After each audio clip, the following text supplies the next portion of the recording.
If there's 18 questions in 25 minutes,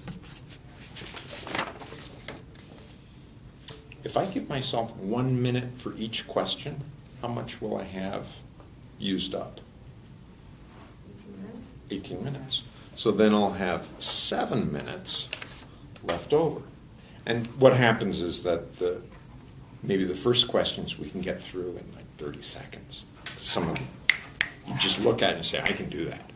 Yeah. Now, the nice thing to do with paper is this very important word. Yeah.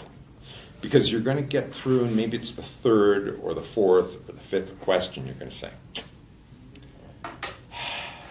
I've looked at this for 2 minutes, and I've gotten halfway through, but there's got to be a faster way to do this. I'm skipping. And one of the reasons we're writing in our books or writing on the test is you're leaving messages for your future self. Because it's kind of neat. Somebody in the future is going to be looking at that page. It's like, okay, maybe 10 minutes from now you're going to come back, but you're making a note to your future self. It's sort of like when you come back to it, you're going to see your work that you did already. Maybe you've circled the most important part of the question, like we're finding the area.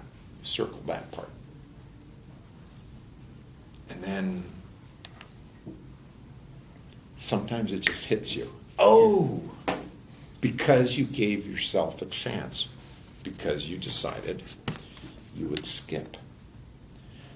There's something about giving the brain a time to sort of work. While you're working on the next problems, part of your brain is thinking, gosh, what was that thing? I know.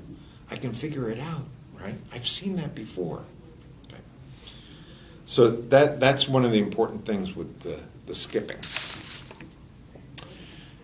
To sort of get yourself into the mode, when you're looking at these practice tests, they can be online because they'll give you like 25 questions in little pieces.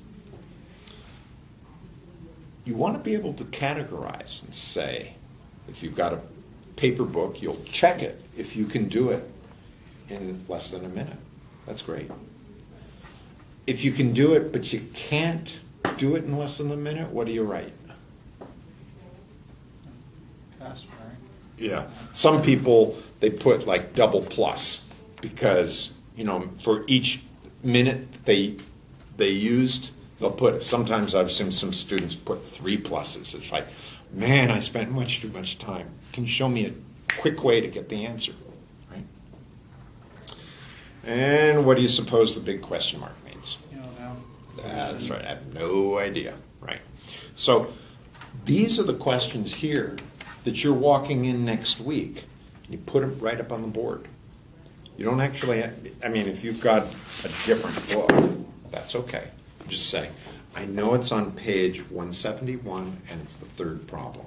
So you write that up. And then we'll go to this book, whatever, right? So if you want to bring a different book, that's fine. But the big idea is just you want to process and expose your mind to a lot of these things. You've got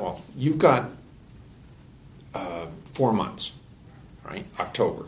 Anybody else taking it in October? Yeah, probably. Probably? Okay. So you want to be able to put in front of your face at least every week a full test.